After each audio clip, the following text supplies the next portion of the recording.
মদিনার পার্শ্ববর্তী একটি এলাকায় একজন মহিলা মৃত্যুবরণ করলে প্রতিবেশী একজন মহিলা সেই মৃত মহিলাকে গোসল দিচ্ছিলেন। গোসল দিতে দিতে প্রতিবেশী মহিলার হাত যখন ওই মৃত মহিলার উরুতে পৌঁছালো, এমন সময় ওই প্রতিবেশী মহিলার আশেপাশে থাকা 4-5 জন মহিলাকে বলল, এই তোমরা কি জানো এই যে মহিলা মারা গেছে তার সাথে কিন্তু অমুক পুরুষ লোকের অবৈধ সম্পর্ক ছিল। আল্লাহর কি কুদরত!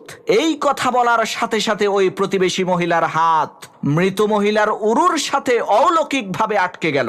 এদিকে জানাজার নির্ধারিত সময় চলে আসলো, অনেক লোকজন জড়ো হলো, কিন্তু কি আশ্চর্য বিষয়, ওই মৃত মহিলাকে গোসল দেওয়াই শেষ হচ্ছে না।